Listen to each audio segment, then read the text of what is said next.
الرجيم الحمد لله رب العالمين وبه نستعين والصلاة والسلام على أشرف الأنبياء والمرسلين وعلى آله وصحبه أجمعين سبحانك لا علم لنا إلا ما علمتنا إنك أنت العليم الحكيم ولا حول ولا قوة إلا بالله العلي العظيم اللهم لا سهل إلا ما جعلته سهلا وأنت تجعل الحزن إذا شئت سهلا اللهم فقهنا في الدين وعلمنا التأويل اللهم زدنا علما أما بعد. Alhamdulillah, bersyukur kepada Allah Subhanahu wa taala kerana dengan rahmat dan limpah kurnianya kita diizinkan untuk kali pertamanya selepas 3 bulan berada di dalam perintah, maknanya kawalan, maka kita hari ini diberikan kelonggaran ataupun diberikan ruang oleh Allah Subhanahu wa taala untuk dapat lagi masuk ke dalam rumah Allah Subhanahu wa taala. Setelah beberapa bulan lamanya hati umat-umat Islam ni berkobar-kobar nak masuk dalam masjid.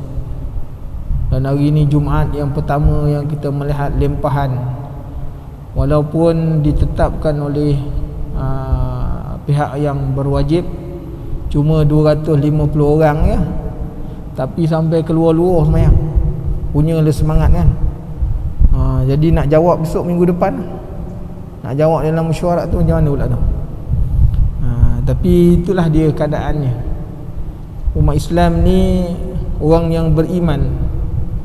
Allah Subhanahu wa taala menyebutkan di dalam Al-Quran, innama ya'muru masajidallah. Orang yang layak memakmurkan rumah Allah ni ialah orang yang beriman. Innama ya'muru masajidallahi man amana billah wal yaumil akhir, dan orang yang beriman dengan hari akhirat. Kemudian wa iqamas salah, iaitu orang yang mendirikan solat. Ini adalah ciri-ciri orang yang layak untuk mengimarahkan ataupun memakmurkan rumah Allah. Kerana ada saya diberitahulah, ada orang sampai kepada saya, oleh kerana dah lama tak sembahyang Jumaat pun dia dah lupa. Tu jadi masalah kan. Dah 3 bulan tak Jumaat. Ada yang sampai hari Jumaat dia tak tahu dah. Dia sibuk. Jadi dengan sebab itu, bagi orang yang ada iman kepada Allah kan, orang yang ada iman kepada Allah, ada rasa cinta. Salah satunya orang yang iman kepada Allah ni, dia ada rasa cinta dengan rumah Allah.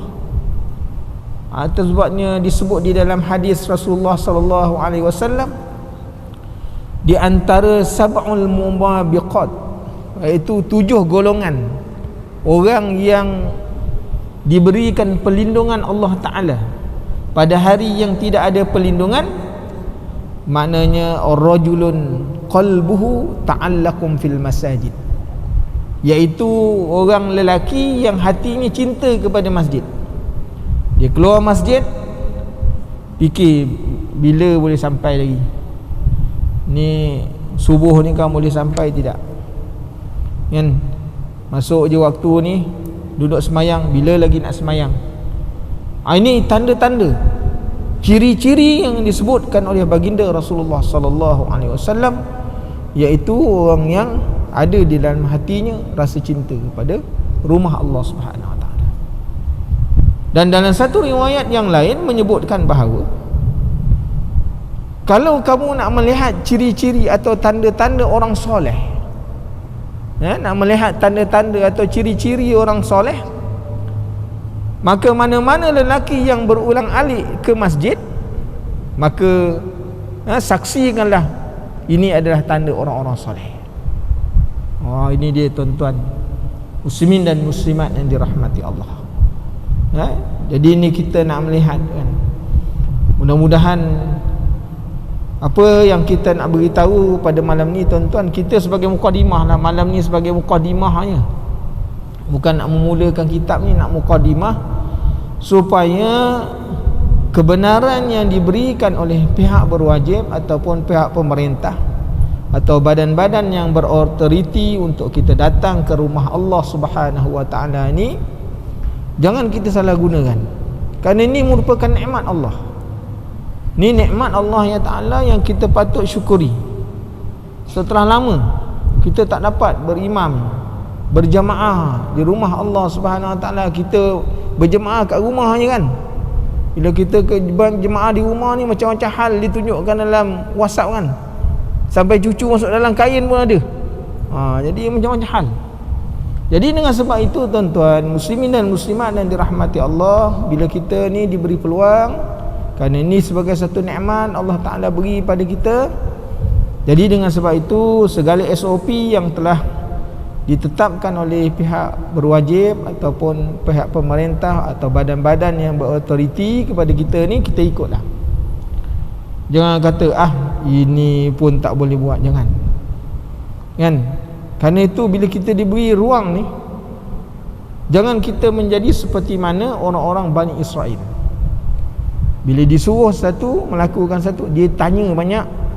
Tanya tu bukan nak buat, tanya tu kerana nak engkar. Dia gitu. Jadi ini kita nak lihat lah.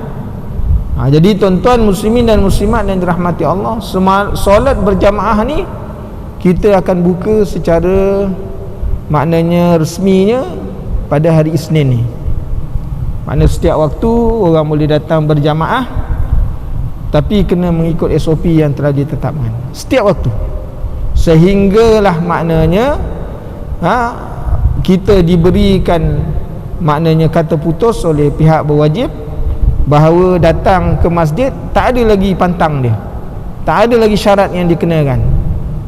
Maknanya dalam kita perintah kawalan pergerakan maknanya PKPP ni, jadi kita minta ikutilah apa yang disarankan kan. Jadi insya-Allah masjid akan beroperasi secara sepenuhnya pada setiap waktu bermula Isnin lah. Isnin mana sembahyang subuh, sembahyang zuhur, asar, maghrib, isyak. Tapi kena berlakulah penjarakan. Bawalah sejadah sendiri, bawalah maknanya penutup muka kan. Sebab kita ni terdedah dengan banyak perkara lah. Jadi saya nak mengingatkan supaya kebenaran ini besok kita tak salah gunakan. Kerana walaupun kita berada dalam keadaan pemulihan sekarang, tapi bukan bermakna kita melonggarkan. Kita masih lagi terdedah dan masih belum pulih. Orang kata kalau demam ni dah mula maknanya beransur-ansur, orang kata dah kebah dah. Tapi belum lagi, dia masih sakit lagi. Jadi insya-Allah tuan-tuan, kelas-kelas pengajian ni pun diberikan kita kelonggaran antara maghrib sebelum isyak je kena berhenti dah. Kalau kuliah subuh ni diberi selepas daripada subuh dalam tempoh setengah jamnya, belum lagi secara keseluruhan. Jadi sembahyang waktu pun begitu juga. Kita berada dalam keadaan norma baru selepas solat, tak diberi bersalam, berjabat tangan seperti mana kebiasaan yang kita lakukan. Dulu kalau kita datang masjid tak perlu bawa sejadah. Dia kata masjid dah ada kapet, buat apa bawa sejadah. Ini norma baru yang kita kena nak mensesuaikan dengan keadaan. Dulu kita datang tak pakai face mask ni tuan-tuan, menutup muka, lemah saya ni pakai ni kan. Jadi lemah pakai. Ada pula bercakap tutup mulut pula, jadi lemah. Tapi kita kena ikut keadaan. Ini adalah norma-norma baru yang kita kena ikut. Disuruh berwuduk di kat rumah, ambillah wuduk, kecuali kalau kritikal kan. Kat rumah memang tak ada air, ataupun datang ke masjid ini memang terbatal wuduk, silakanlah masuk ke tandas. Jadi lain itu. Orang-orang perempuan, jemaah-jemaah perempuan dialukan datang ke masjid, tapi telekung untuk disediakan masjid dah kita ambil semua. Tak ada lagi telekung, kita tak benar kan, bawa telekung sendiri kan. Kalau tak ada telekung, belilah atau minta kat masjid nanti kita bagi kan. Jadi ambil wuduk di masjid kecuali kalau berlaku kritikal.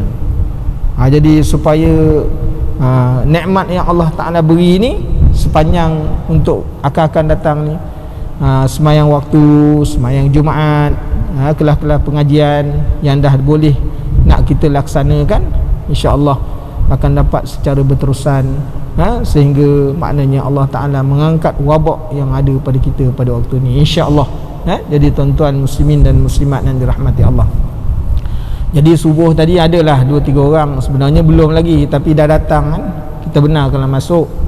Jadi untuk sepenuhnya minggu hari Isnin tu maknanya subuh, maghrib, hari Ahad malam Isnin tu maknanya dah boleh datang untuk solat berjamaah, tapi pastikan SOP diikut kan.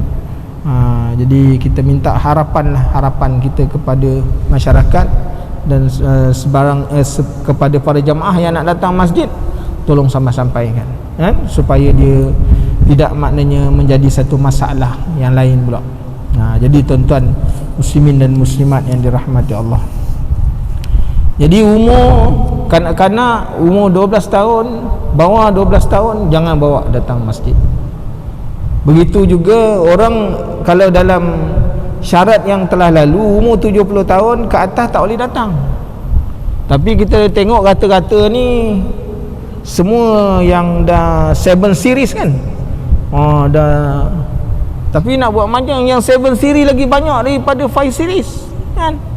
Jadi kita benar syaratnya dia sihat, syarat sihat boleh datang.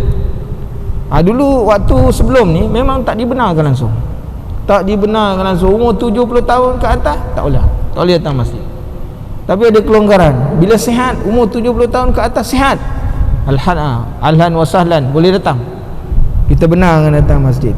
Tapi SOP-nya ikutlah, pakai penutup muka, bawa sejadah, berwuduk di rumah kan. Jadi supaya kelonggaran-kelonggaran ni jangan disalahgunakan. Kalau sakit, nampak sakit, batuk ke, sesema ke, demam ke, jangan datang. Bukan nak mengalau tuan-tuan kan. Saya ni cuma menyampaikan je, sebab diberi amanah, kita sampai je lah. Kan. Kelas-kelas di masjid-masjid lain dah mula nak dibuka. Jadi saya kata nak buka boleh, SOP kena ikut. Mana-mana surau atau masjid yang ada kolah tidak boleh digunakan sama sekali kan. Kolah tidak boleh digunakan sama sekali untuk ambil uduk, guna pipe. Jadi itu seperti mana yang telah disebut kan. Jadi saya ni cuma menyampaikan kan, itu amanah. Jadi tolonglah ambil peringatan ya. Jadi tuan-tuan muslimin dan muslimat yang dirahmati Allah, kita sambung bicara kita sedikit pada malam ini, menyebutkan pasal yang ke-13 pada muka surat 149, perkara yang haram dilakukan bagi orang yang berhadas kecil dan orang yang berhadas besar. Mana tuan-tuan, bila kita berhadas ni, sama ada hadas kecil, hadas besar. Hadas kecil ni macam mana? Iaitu orang yang dalam keadaan tidak suci, disebabkan oleh perkara-perkara yang menghilangkan wuduk. Mana orang berhadas kecil, wuduk dia hilang kan. Jadi terangkatnya hadas dia tadi, dia berwuduk, maka jadilah dia orang yang bersuci. Ini orang yang dikatakan orang yang berhadas kecil.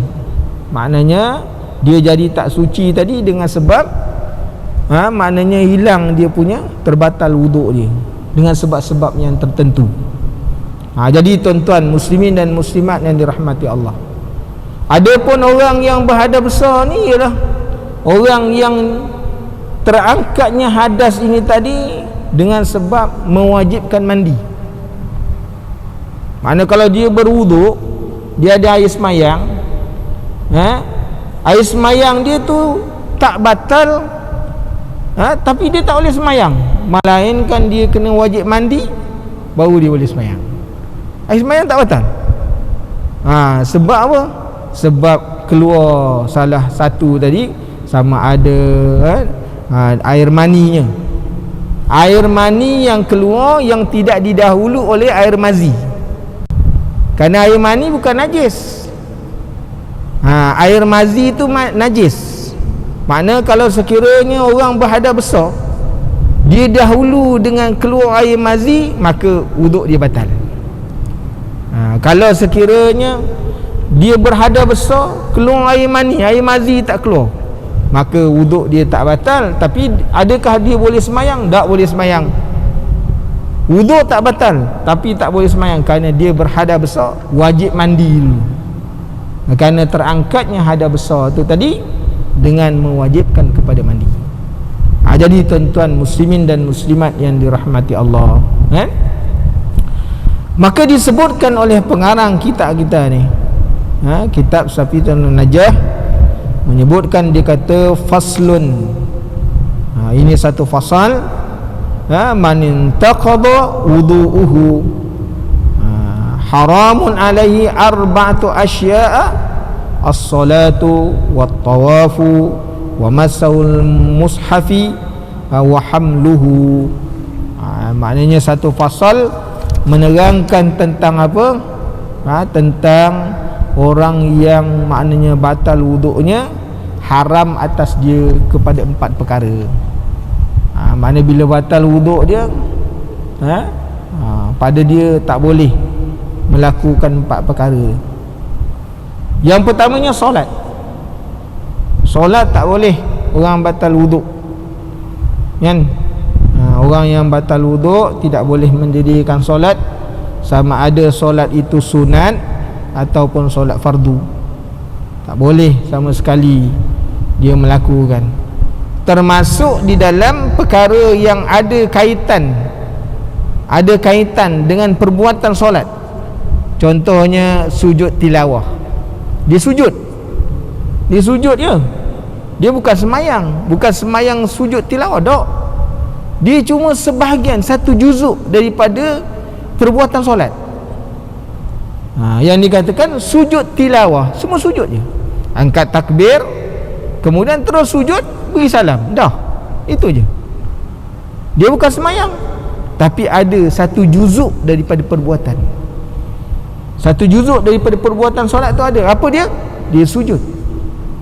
Jadi memerlukan kepada orang yang nak sujud tilawah, dia mesti ada wuduk. Sama ada di luar daripada solat atau di dalam solat. Dalam solat dah tentulah kena ada wuduk. Contohnya, dia baca Quran, kan? Dia nak sampai kepada ayat-ayat sujud, ayat-ayat sujud tilawah, dia nak sujud, perlu kepada wuduk. Tak wuduk, tak boleh sujud. Ataupun dia tak baca, dia dengar orang baca Quran, sebelah orang baca Quran sampai ayat sujud, kan? Wasjud wa qatarib, dia dengar, boleh tak dia sujud? Hukumnya harus dia sujud, tapi dengan syarat mestilah dia berwuduk. Kalau tak ada wuduk, maka tak boleh untuk dia bersujud. Kerana apa? Sujud tilawah itu adalah satu daripada ibadat, kerana ada di dalamnya satu juzuk daripada perbuatan solat. Jadi tuan-tuan muslimin dan muslimat yang dirahmati Allah, begitu juga maknanya sujud syukur. Sujud syukur ini kerana dia satu ibadat. Dia sujud kerana ada satu juzuk perbuatan solat itu ada dalam sujud tadi. Jadi dengan sebab itu orangnya nak sujud syukur, dia kena ada wuduk.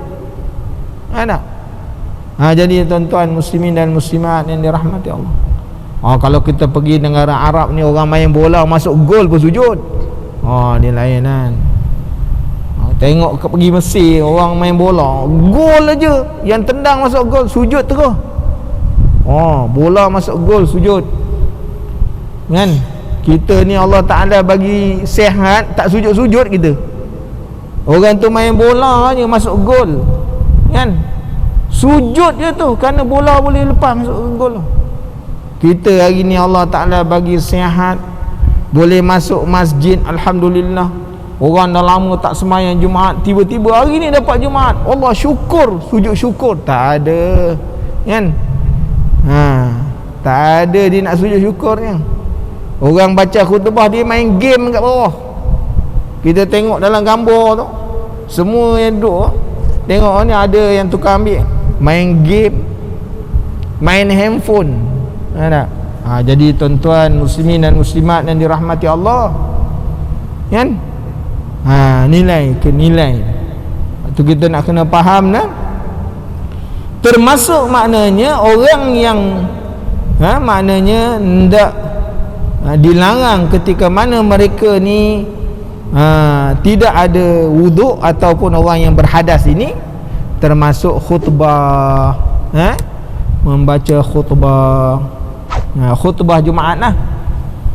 Khutbah Jumaat ni kalau sekiranya kerana dia tu termasuk dalam rukun, dan sebahagian ulama mazhab mengatakan khutbah itu ialah ganti bagi 2 rakaat solat zuhur, maka dengan sebab itu orang yang nak membaca khutbah ataupun ketika mana dia membaca khutbah, maka syarat dia mesti suci daripada hadas kecil dan hadas besar.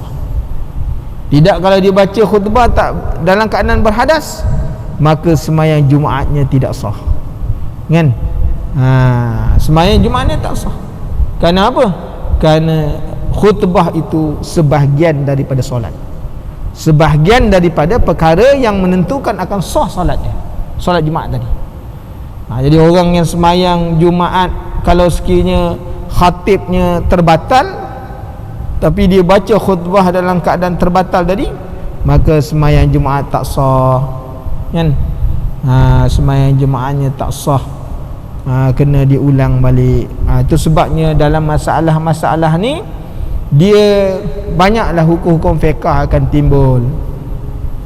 Hukum-hukum fiqh akan timbul, contohnya imam bila dia baca khutbah dia terbatal. Dia terbatal dalam bacaan khutbah, maka kalau dia meneruskan khutbah dia tak sah, Jumaat pun akan tidak sah.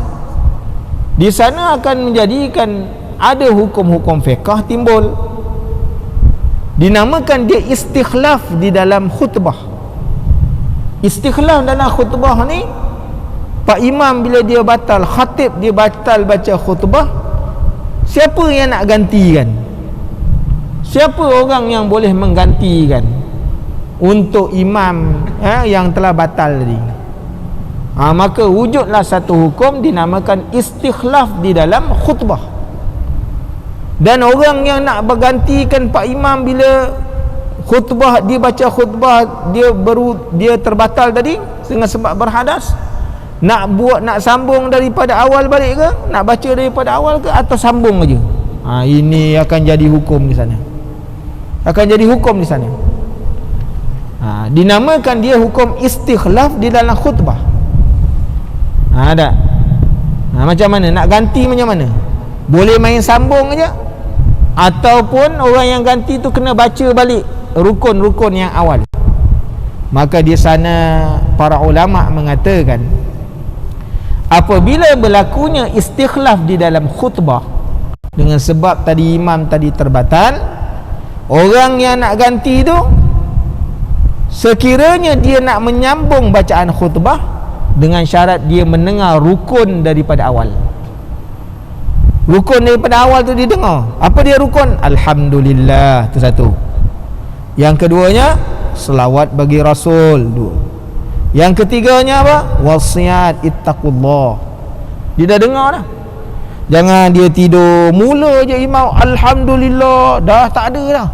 Raib dah raib. Imam batal, imam turun ganti, dia main sambung je. Ada pun orang-orang yang datang masjid tak berwuduk, dia main sambung situ je, sedangkan daripada awal tadi dia tak dengar, maka hukum khutbah tu tak sah.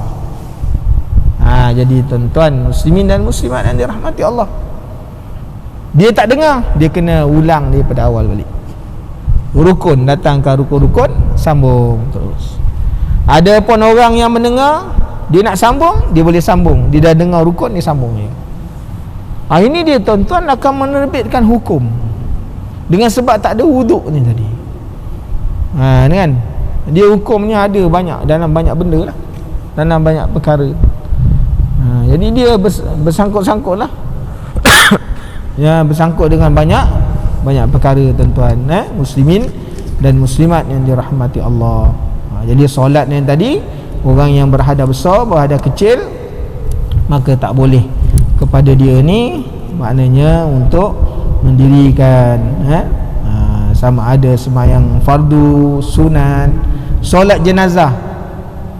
Solat jenazah ni tak ada rokok, tak ada sujud, tapi ada tak maknanya juzuk solat? Ada bacaan, rukun qauli ada, rukun apa ni qalbi ada, kan?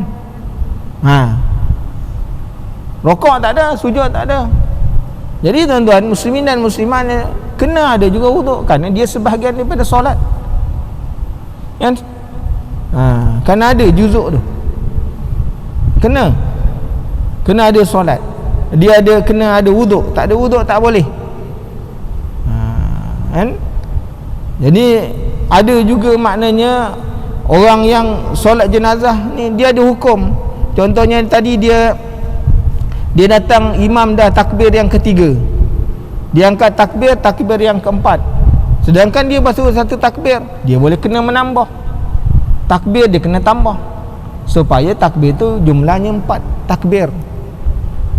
Jadi tuan-tuan, walaupun dia solat jenazah, jadi tuan-tuan muslimin dan muslimat yang dirahmati Allah, kita kena faham,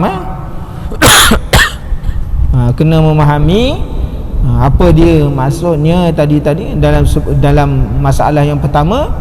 Dia kata orang yang maknanya ketika mana berhadas, sama ada kecil atau besar, maka tertegah ataupun terlarang kepada dia ni, yang pertama mendirikan solat, dan termasuk dalam bab-bab solat ni sujud syukur, sujud tilawah, dan membaca khutbah, solat jenazah, kan?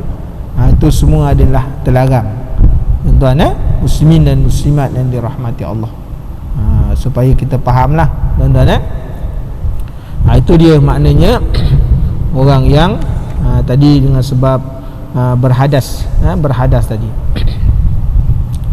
Jadi dengan sebab itu, tuan-tuan muslimin dan muslimat yang dirahmati Allah, kita kena lihatlah, sehingga maknanya kalau dalam bicara batal wuduk tak batal wuduk, orang yang tadi ketika mana dia berhadas, sama ada hadas kecil atau hadas besar, ni kita bicara hadas kecil dulu. Dia tengah semayang, dia tengah mendirikan solat, kerana sebahagian salah satu daripada batalnya ataupun orang yang berhadas kecil ni keluar daripada salah satu dua jalan, sama ada kubul ataupun dubur, sama ada keluar dalam bentuk cairan ataupun angin. Ada tengah semayang, kan? Dia tengah semayang.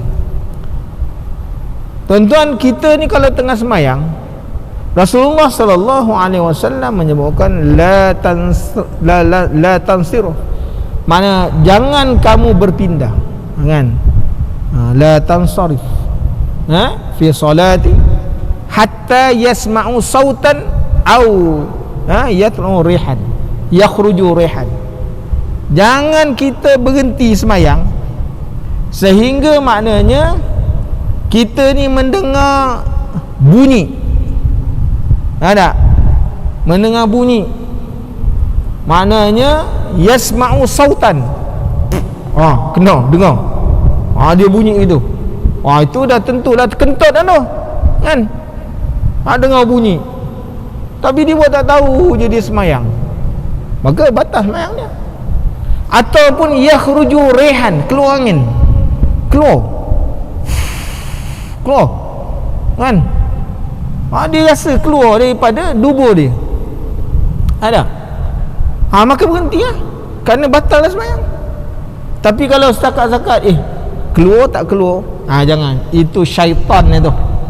Syaitan itu dia mengganggu kita sampai ke semalam, sampai ke salam tu dah keluar dah keluar, kan? Dia cakap dengan kita, dia bisik dengan kita tu, kita pun duk layan, dah keluar dah, kau semayang juga, tadi bunyi, dia bisik kan, kita pun sembahyang sampai ke salam tu, ia ke keluar, akhirnya menghilangkan khusyuk kita sembahyang. Jadi dalam Islam ni dia dah bagi solusi dah. Jangan kamu berhenti solat sehingga maknanya kamu dengar akan bunyi, ada bunyi kamu dengar kan, tak payah tanya orang sebelah, kau dengar tak bunyi tadi, tak payahlah kan, itu aib. Ataupun maknanya kita rasa memang keluar daripada lubang dubur kita, pada waktu itu berhenti lah. Ada.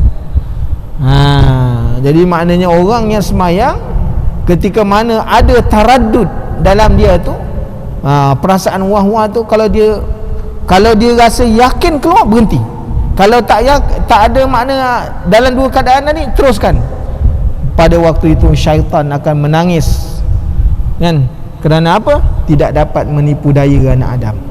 Jadi tuan-tuan muslimin dan muslimat yang dirahmati Allah, jadi ini masalah-masalah fiqh ni tuan-tuan, kita kena melihatlah kan, dari segi hukum-hukum dia supaya kita memahamilah sedikit, sedikit-sedikit, supaya tidak sekurang-kurangnya bila kita nak mendirikan solat ni adalah ilmunya tuan-tuan kan. Ilmunya kena ada lah. Nak dirikan solat mestilah ada ilmu tentang solat kan. Umpama orang yang nak membawa kereta, nak memandu kereta, dia kena ada ilmu tentang kereta yang nak dipandu, mana breknya, mana tempat minyaknya kan, macam mana gearnya, mesti dia kena tahu. Tak, mana boleh.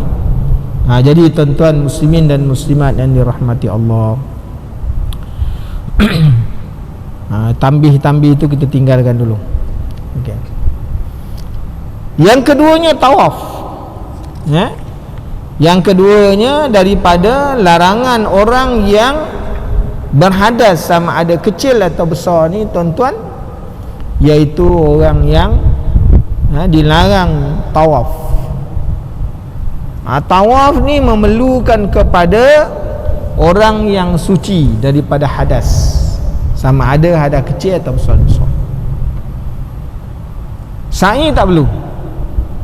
Sa'i tidak memerlukan kepada orang suci. Sebab tu kalau sekiranya dia tengah sa'i terbatal, boleh terus, tapi tawaf tak boleh. Tawaf memerlukan, kerana itu dia rukun.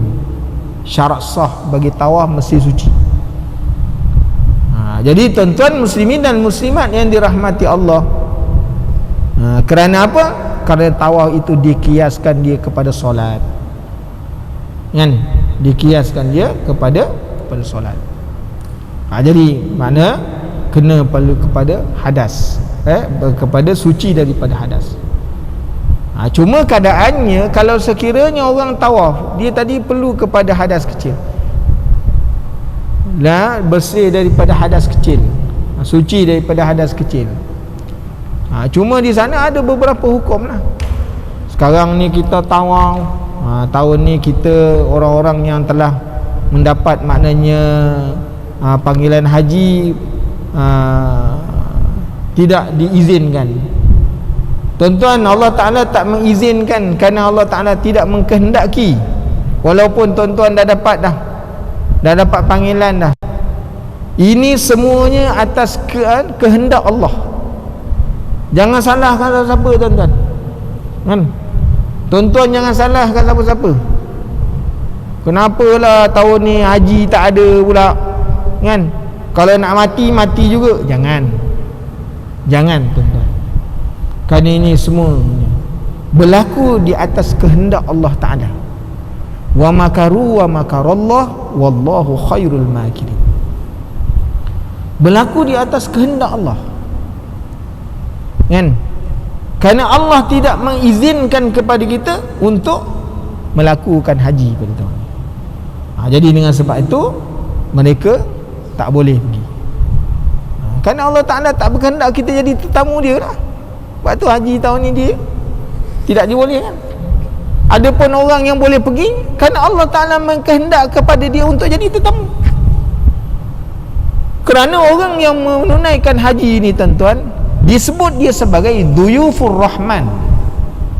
Apa maksud Duyufur Rahman? Iaitu orang yang menjadi tetamu Allah. Jadi ketika mana orang ni tuan-tuan, kalau kita pergi rumah orang, ada kalanya kita dah sampai rumah orang, orang tak hendak kita. Assalamualaikum, Assalamualaikum, boleh masuk? Hari ni tak boleh lah, COVID-19 aku tak boleh terima. Balik. Kenapa? Dia tak berkehendak. Tapi ada orang tuan-tuan, kita sampai, dia jemput pula. Hello, malam kita ni raya lagi, malangkan datang rumah COVID-19, tak apa, buat tak tahu je. Ada yang macam tu, kerana dia mengkehendaki kita jadi tetamu dia. Apatah lagi kalau sekiranya berada untuk menunaikan haji. Kiranya Allah Ta'ala tak berkehendak, ada orang belum sampai dalam perjalanan meninggal dunia, dan nak sampai berlaku aksiden kerana Allah Ta'ala tidak menghendaki.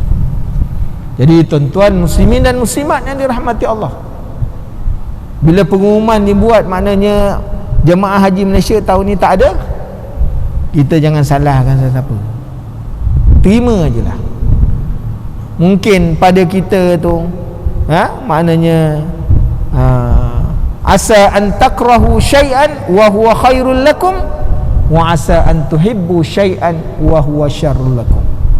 Pada kita ni tuan-tuan, kita rasa apalah tak benar pergi haji, nak pergi haji takkan tak boleh. Kita rasa benda tu maknanya tak baik, kan? Tak baik pada kita, tu baik pada Allah. Dia baik pada Allah. Sesuatu yang maknanya an tuhibbu syai'an, kita rasa baik pada kita, mungkin Allah kata tak baik. Ni kalau kau pergi haji besok, kalau berlaku ni ramai mati macam mana? Macam pernah berlaku 20 tahun yang telah lalu, orang pergi beribu yang mati kerana penyakit taun yang berasal daripada India. Ramai, puluhan ribu mati tuan-tuan. Ni corona virus ni tak boleh dilihat pula, dia punya virusnya. Mengikut pakar-pakar pula, maknanya dia boleh bertahan lama. Virus ni boleh bertahan lama dan boleh merebak melalui macam-macam kaedah. Sentuhan boleh, bukan setakat melalui percakapan, titisan air liur boleh. Orang pegang benda tu, dia boleh kita kena pada tempat yang dia dah pegang, tak nampak tuan-tuan. Jadi dengan sebab itu tuan-tuan muslimin dan muslimat yang dirahmati Allah, kita kena melihat kerana apa? Dia punya mudarat, kan? Sebab tu maknanya mencegah lebih baik daripada mengubati. Kerana haji ni boleh tangguh, kan? Haji boleh tangguh. Sakit ni tuan-tuan tak boleh tangguh kalau datang, kan? Sakit nak datang, sabarlah dulu, lepas semayang kan kena lah. Tak boleh, penyakit tak boleh tangguh, kena. Dia nak kena. Nak tuan-tuan muslimin dan muslimat yang dirahmati Allah, kita kata hari ni mati ni untuk orang tua-tua je. Nak tuan-tuan, mati ni dia tak boleh, dia bukan pilih. Kalau mati pilih orang tua-tua je, selamat yang muda. Nah, saya hari ni kawan sama-sama belajar di Mesir, umurnya masih muda lagi, dia masih dalam umur 40 lagi. Nah, meninggal dunia, kan? Anak kecil-kecil lagi. Kita yang dah tua ni tak mati pula. Jadi tuan-tuan, kalau sekiranya mati ni boleh pilih, dia boleh datang, kan? Pilih mana yang dah tua-tua ni, dia kata ni boleh out ni. Ni siapa yang duduk depan ni, dia kata yang dah tunduk, yang tak berapa nak dengar lagi, jalan dulu. Senang. Senang tuan-tuan. Ini dia datang ni, dia tak pilih orang. Jadi dengan sebab itu tuan-tuan muslimin dan muslimat yang dirahmati Allah, itu tawaf orang yang berada dalam keadaan hadas, kecil besar tak boleh. Jadi makna macam mana kaedahnya? Terbatal di mana pusingan, maka dia tidak membatalkan semua. Dia kena maknanya ambil, meneruskan daripada baki, pusingan yang belum dilakukan dengan sebab terbatal ni. Kalau terbatal pada pusingan ketiga, sambung je yang ketiga, mula balik daripada mana penjuru Hajar Aswad, pusing tambah 4, 5, 6, 7. Jangan pusing lagi satu, tak habis-habis kita nanti. Jadi tuan-tuan muslimin dan muslimat yang dirahmati Allah, kan, ada kaedah dia. Jadi ustaz tahun orang pergi haji, pergi umrah ni macam mana nak jaga waktu wuduk, nak tawaf ni orang ramai. Kaedahnya ada, kan, kaedahnya ada. Dalam mazhab Syafi'i tuan-tuan, kan, ada satu makna kaul, pendapat. Memang daripada hukum asal orang yang menunaikan tawaf mesti berwuduk. Tapi dalam keadaan ramai macam mana nak elak?